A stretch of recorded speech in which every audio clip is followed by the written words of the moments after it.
Comrade academy, आप सभी का स्वागत है फिर से। और मैं आज बताने जा रहा हूँ प्रोजेक्ट वाइवा में कौन कौन से क्वेश्चन पूछे जाते हैं और मुझसे कौन कौन से क्वेश्चन पूछे गए हैं, जो कि वाइवा मेरा आज ही ख़त्म हुआ है। और इसके बाद ही मैं वीडियो ला रहा हूँ, क्योंकि जब तक मेरा वाइवा नहीं हुआ था तब तक मैं किसी दूसरे के रिव्यू से मैं वीडियो नहीं लाना चाहता था। इस कारण से मेरा जो भी वीडियो आया है वो जब तक मैंने खुद एक्सपीरियंस नहीं किया है तब तक मैंने कोई भी वीडियो नहीं लाया है। जैसा कि इंटर्नशिप का वीडियो था, तो मैंने जब तक इंटर्नशिप नहीं किया तब तक वीडियो मैंने नहीं लाया। तो मेरे जितने भी वीडियो आ रहे हैं, जब तक मैं खुद नहीं वो काम कर रहा हूँ तब तक मैं कोई भी टिप्स नहीं दे रहा हूँ कि मैं फालतू में किसी का कहीं से जाकर सुन लूँ, किसी से पूछ लूँ, वैसा टिप्स देने वाला हूँ। बल्कि मैंने खुद एक्सपीरियंस किया है, मेरे साथ कैसा हुआ, फिर मेरे दोस्तों के साथ कैसा हुआ, तब जाके मैं कर रहा हूँ। जब तक कोई वीडियो मैं खुद नहीं कर पा रहा हूँ, ये चीज़ है। तो आप लोग ध्यान से ज़रा इसे सुनना और जो भी चीज़ें अच्छे से करना, ताकि आप लोग को वाइवा काफ़ी अच्छे से जाए। मेरा मकसद यही है कि वाइवा आप लोग का काफ़ी अच्छे से जाए। जितने भी वीडियो मैंने किया है वो इसलिए बनाया है ताकि आप लोग को हेल्प मिल सके, क्योंकि इग्नू में कोई किसी की हेल्प करता नहीं है, बहुत लोग परेशान होते हैं। इस कारण से मैंने ये चैनल शुरू किया ताकि आप लोगों को सभी तक मदद पहुँच सके। तो आप लोग इसे शेयर ज़रूर करें, ताकि बाकी जो लोग हैं, जो उन लोगों को मदद नहीं पहुंच रही है, उन लोगों को कोई पता नहीं पहुंच रहा है, उन लोगों को किसी भी तरह से हेल्प पहुंच पाए। तो आप लोग वीडियो जितना हो सके उतना शेयर कीजिएगा, इट इज़ ए रिक्वेस्ट। ताकि बहुत सारे लोग होते हैं वो बहुत प्रॉब्लम में फंसे हुए हैं इग्नू में, जिन्होंने एडमिशन लिया है वो बिल्कुल लेके फंस गए हैं बहुत सारे लोग। इसलिए उनकी हेल्प कीजिए, आप लोग ये वीडियो को शेयर कर कीजिए। चलिए शुरू करते हैं हमारा जो क्वेश्चन हम लोग जानते हैं। तो देखिए, प्रोजेक्ट वाइवा जो है यह आपका, इसमें क्या है कि प्रोजेक्ट वेब आपको ऑनलाइन अगर लेता है तो ऑनलाइन के द्वारा आपको मेल आ जाएगा कि आपका ये टाइम है, इस टाइम पर आपको लॉगिन करना है, ये जो भी है। तो मेरा अभी मेल आ गया था, 3 दिन पहले मेल आया था कि आपका आपका होने वाला है, 2 दिन बाद दे दिया गया था।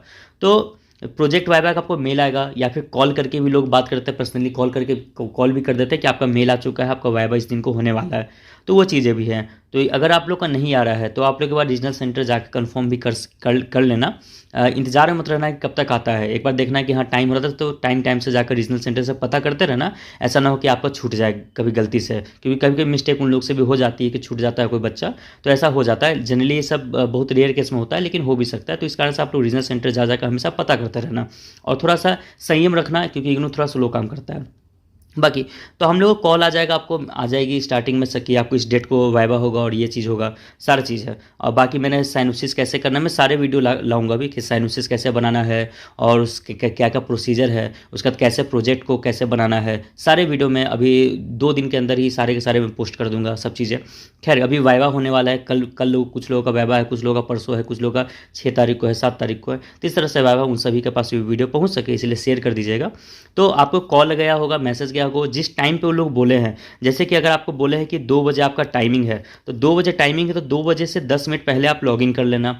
लॉगिन करोगे तो वो आपको फिर से एक टाइम देंगे, या फिर अगर आपको उसी टाइम आपका नंबर होगा तो आपको उस टाइम वाइवा आपको वो ले सकते हैं। आपको अपने साथ रखना क्या है, तो देखिए आप अपने साथ ना आई कार्ड जरूर रखिएगा।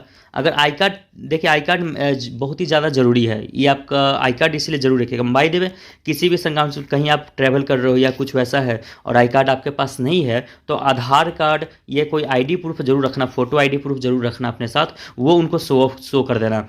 अब बोलना है कि मैं ट्रैवल कर रहा हूँ, कोई जेन्यून रीज़न, ऐसा रीज़न बताना जिन पे वो लोग गुस्सा ना हो पाए कि मैं ट्रैवल कर रहा था तो अचानक से आ गया, तो इस कारण से मेरे पास इग्नू का आई कार्ड नहीं है और मेरे पास आधार कार्ड है, तो मैं आधार कार्ड दिखा देता हूँ मैम। तो इस तरह से बात कर लेना, काफ़ी अच्छे से बात करना, तो बात बन जाती है।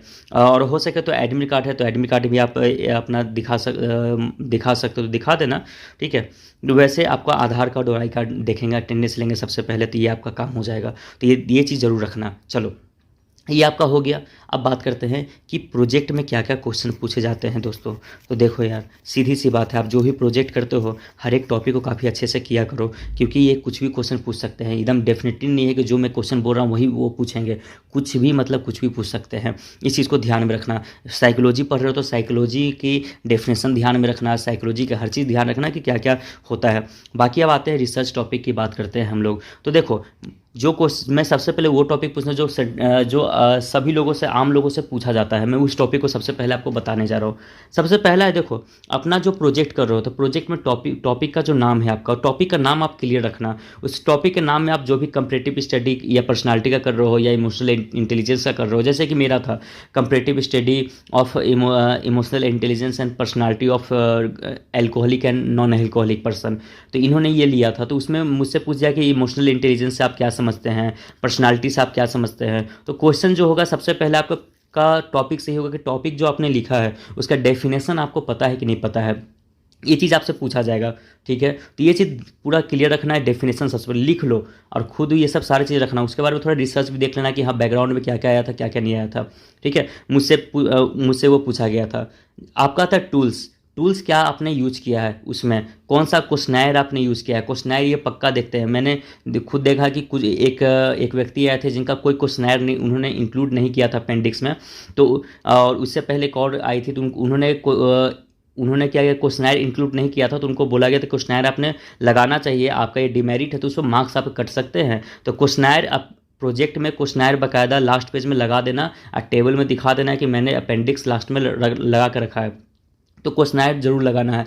टूल्स कौन सा यूज कर रहे हो, वो कब रिवाइज हुआ, उसमें कितने आइटम्स, नंबर ऑफ आइटम्स कितने हैं, उसका स्कोरिंग कैसे हम लोग करते हैं। ठीक है ना, कितने मार्क्स आप दे रहे हैं, 5 पॉइंट लिकट स्केल पे है या फिर 4 पॉइंट लिकट स्केल पे है या फिर येस या नो का आंसर पे है। उस पर आप किस तरह से आप मार्किंग दे रहे हो, 1 नंबर दे रहे हो सही होने पर या फिर -5 करो। तो वो सारा का सारा क्वेश्चनायर किस तरह से स्कोरिंग किया जा रहा है, कितने मार्क्स दे रहे हैं, कैसे निकाल रहे हैं, वो सारे के सारे आप स्कोरिंग टूल्स में रखोगे। याद रखना वो टूल्स कब इवॉल्व हुई है, कब डेवलप किया गया है, किसने उसको डेवलप किया है, इसका नाम वाम सब चीज़ आपको रखना है, याद रखना है। इसी को ध्यान रखना आप लोग, अगर नहीं रखोगे तो गड़बड़ा जाएगा। मेरे से जैसे कि टूल्स, मुझसे जैसे ही टूल्स देखा, मुझसे कहा कि आपने EPQ को यूज़ किया है, तो कि यस मैम EPQ रिवाइज को मैंने यूज़ किया था। तो उन्होंने कहा कि ठीक है ये बताओ पर्सनालिटी से तुम क्या समझते हो, तो मुझसे पर्सनालिटी का डेफिनेशन पूछ लिया गया।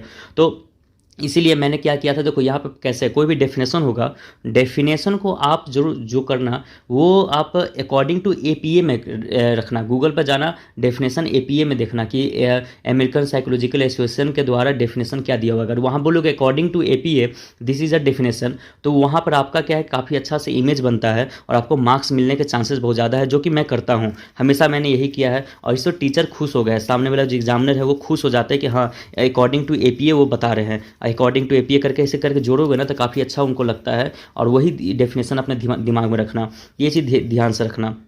बाकी अगर अदर बात करते हैं तो स्टैटिकल्स टूल्स क्या क्या यूज़ किया है इन द मीन्स, आपने अगर टी टेस्ट किया है तो कैसे TTS में डिग्री ऑफ फ्रीडम कैसे निकालते हैं आप। ठीक है, DF जो होता है डिग्री ऑफ फ्रीडम कैसे निकालते हैं। उसके बाद आपका है कि उसमें जो वैल्यू होता है 0.05 है तो क्या वो सिग्निफिकेंट होगा कि नहीं होगा, सिग्निफिकेंस कैसे निकाला जाता है। तो ये सब चीज़ ध्यान में रखना।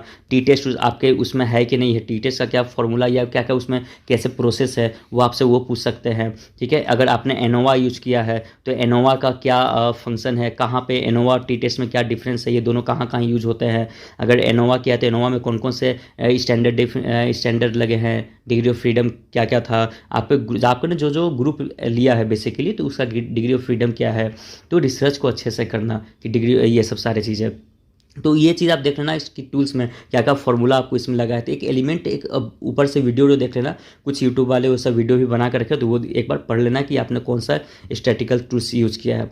बाकी आते हैं टेबल पे। देखो यार कुछ लोगों का ना टेबल पे क्वेश्चन पूछना है, जो कि आप डेटा दे रहे हो ना, तुम डेटा पे क्वेश्चन पूछे जा रहे हैं कि टी टेस्ट आपका इतना कैसे आ गया, ये तो सिग्निफिकेंस शो कर नहीं रहा है। तो इस चीज़ को ध्यान से देखना अपने प्रोजेक्ट में बनाते टाइम ही कि क्या सिग्निफिकेंस शो कर रहा है कि नहीं कर रहा है सिग्निफिकेंस। ठीक है, क्या 0.5 लिखा हुआ तो वो अप्रोक्स टू हमारा 0 जा रहा है, तो क्या ये सिग्निफिकेंस है कि नहीं है। तो ये चीज़ सारी चीज़ों को क्लियर पहले से करके रखना, क्योंकि डेटा से बहुत घुमा फिरा के क्वेश्चन पूछने वाले टेबल को पक्का पकड़ेंगे। कि कुछ लोगों को मैंने देखा कि मेरी फ्रेंड है, उसको टेबल में थोड़ा सा मिस कैलकुलेशन था तो उसको लेकर वो पकड़ गई और उसको पूरी तरह से डाटा है अच्छा खासा 25 मिनट का इंटरव्यू लिया और काफ़ी अच्छा खासा उनको किया और कहा कि अब मैं आपको फेल कर दूंगा, डाइट बोलती है इस तरह से। तो देखो यार इस तरह से बहुत ही अच्छा नहीं लगता है। तो आप लोग टेबल उबल जो भी हो कैलकुलेशन उसके एक एक पॉइंट को देख लेना अच्छे से कि क्या सही है कि नहीं गलत है, और एक एक जो भी होगा उसके पहले ही, अगर गलत होगा तो उसके पहले ही आप लोग उनको सॉरी बोल देना, ठीक है कि मैम, हाँ मैम कैलकुलेशन मिस्टेक हो सकती है,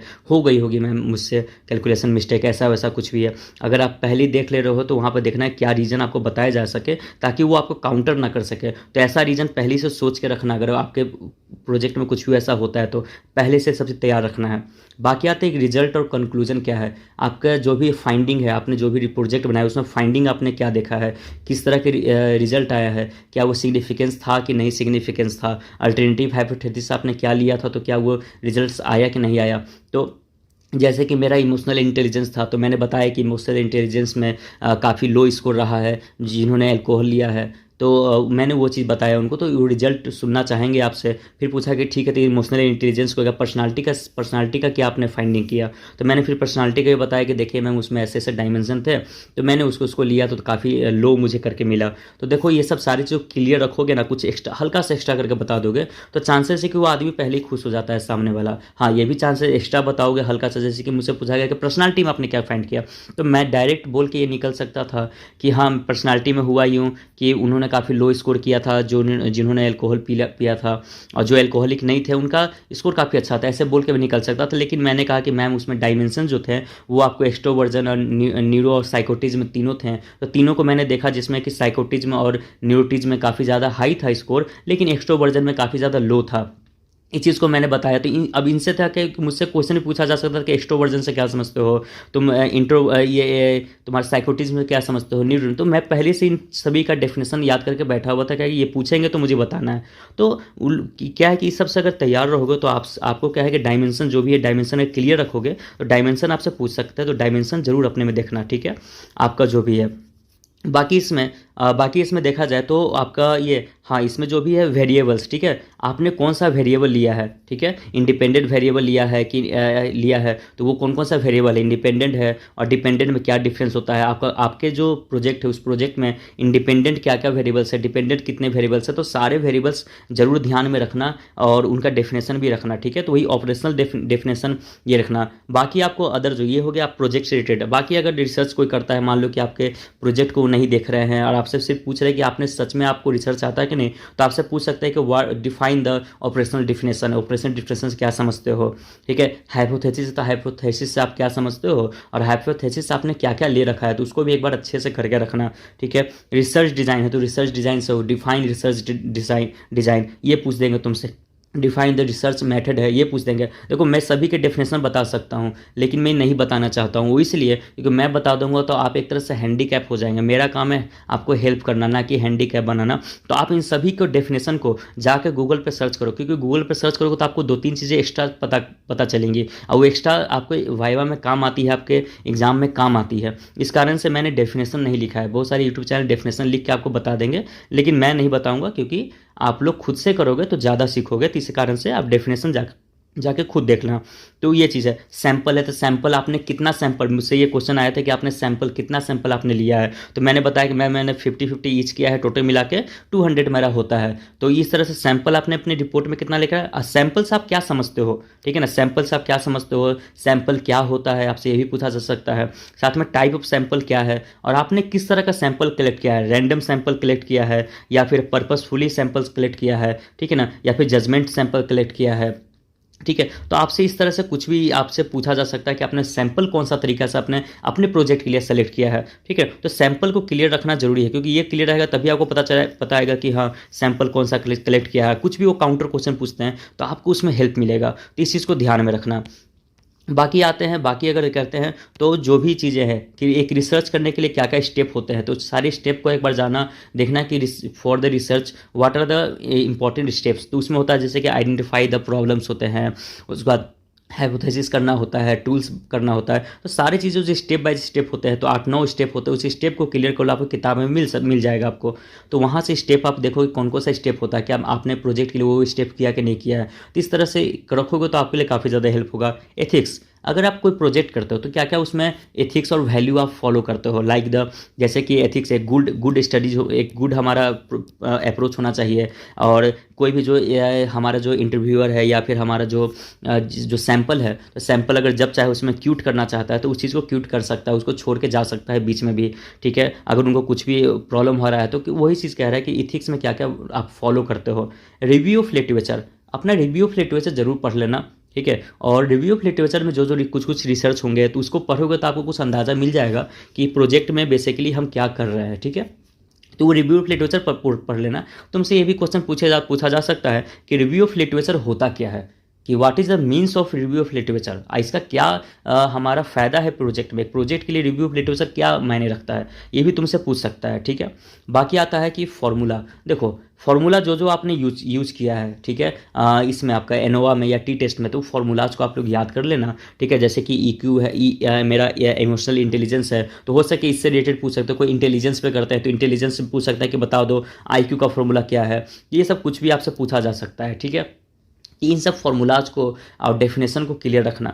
बाकी आता है जैसे कोरिलेशन, हम लोग कोरिलेशन बेसिकली करते हैं, कुछ लोग करते हैं कंपैरेटिव स्टडी करते हैं तो उसमें टी टेस्ट और एनोवा लगता है। जब हम लोग कंपैरेटिव नहीं करते हैं, हम लोग कोरिलेशन बैठाते हैं तब कोरिलेशन लगता है। तो कोरिलेशन का डेफिनेशन क्या था, जैसे कि मुझसे पहले जिनका इंटरव्यू था जिनका था प्रैक्टिकल, तो उनसे पूछा गया था कि कोरिलेशन बता दो क्या है, तो वो कोरिलेशन नहीं बता पाए थे, ठीक है। जैसे कोरिलेशन होता है कि relation between the dependent and independent variable. फिर कहा था कि ठीक है पॉजिटिव कोरिलेशन है, नेगेटिव कोरिलेशन का डिफरेंशियल बता दो। तो पॉजिटिव क्या होता है, नेगेटिव क्या होता है, तो ये सब सारे चीज़ें पूछी जाती है। तो एक बार इसको जाकर देखना कि आपने जो लिया है, नोवा क्या होता है, टी टेस्ट क्या होता है, जो आपने प्रोजेक्ट में यूज किया उस चीज़ को पक्का रखना। कोरिलेशन क्या, तो कोरिलेशन क्या होता है, सारे इसको पढ़ के जाना, तो वहाँ से आपको एग्जाम छूटेगा नहीं, ठीक है। अगर ये चीज़ है, मैंने जितने भी स्टेप बताए ये सारे के सारे मैंने खुद देखा है। आज सारे जो ले रहे थे ये एग्ज़ाम, तो उन लोगों में देखा क्या क्या क्वेश्चन पूछा जा रहा है, तो मैंने वही सब चीज़ों को आपको बताया है। तो कृपया कर इसे बहुत अच्छे से करें, और बाकी जो लोग हैं, बाकी जो ग्रुप हैं आपका, सभी जगह शेयर करें, ताकि जो जिनको मदद मिलने वाले सबको मिल जाए, और सभी लोग काफ़ी अच्छे से इग्नू में दे दें। क्योंकि इग्नू में एक बार अगर फंसा दिया तो बहुत लंबा फंसाता है और बहुत ही ज़्यादा प्रॉब्लम होती है, ठीक है। तो ये चीज़ें आप लोग क्लियर रखो और दूसरे लोगों को भी हेल्प करते रहो, क्योंकि अगर आप हेल्प नहीं करोगे, इसी तरह चेन बनेगा। हम लोग अगर हेल्प नहीं करेंगे तो फिर कोई भी हेल्प नहीं करता है, क्योंकि इग्नू का ऑफिशियल ऐसे इसी तरह से हेल्प हम लोग को नहीं करते। हाँ, इक्का दुक्का बहुत ही रेयर होते हैं जो कि इग्नू के लोग हेल्प करते हैं, बच्चों की चीज़ों को समझते हैं, लेकिन बहुत लोग नहीं समझते हैं। जिस तरह से मेरे और मेरे फ्रेंड लोगों ने बहुत कुछ अभी किया है, मेरे पास बहुत से लोगों का कॉल आता है, वो लोग बताते हैं कि इस तरह से इग्नू में प्रॉब्लम हो रही है, इस तरह से हो रही है, तो मुझे हेल्प कर दो, मैं सबकी हेल्प करता हूँ। लेकिन उसी तरह से अगर आप लोग भी हेल्प नहीं करोगे तो कैसे सब सारे बच्चे रहेंगे। हम लोग स्टूडेंट हैं, आखिर हम दोनों एक दूसरे का ही सहारा बने रखेंगे। तो इसलिए इन वीडियो को शेयर कीजिए, और जितना हो उतने अच्छे से आप लोग पढ़ के जाइए। जितना स्टेप मैंने बताया सबको करके जाइए, आपको प्रैक्टिकल में कुछ छूटेगा नहीं, काफ़ी अच्छे से आपका निकल जाएगा, ठीक है ना। और एक चालाकी ज़रूर करना लास्ट में, कि जो 10 मिनट पहले हम लोग लॉगिन करके रखना। अगर आपको बोला कि 4 बजे लॉगिन करना, तो आप 10 मिनट पहले करना, ताकि जो पिछला वाला लोग कर रहे हैं ना, कुछ लोग जो 1 लोग 2 लोग जो बीच में होंगे, तो उन लोगों का आप पढ़ते आपको आइडिया मिल जाएगा कि हमसे क्या क्वेश्चन पूछा जाएगा। तो ये चीज़ जरूर रखना कि 10 मिनट पहले लॉगिन करके चालाकी से रखना, 10 मिनट 5 मिनट पहले लॉगिन करके रखना। और जो क्वेश्चन पूछेंगे तब तक आप दिमाग में कर लेना कि हाँ क्या क्या पूछा जा रहा है, रेडी कर लेना, प्रिपेयर कर लेना। तो इस तरह से काम आप लोग करना। बाकी ऑल द बेस्ट, काफ़ी अच्छे से कीजिए, और अच्छा लगा तो सब्सक्राइब कीजिएगा और बाकी लोगों को भी शेयर कीजिए। Thank you.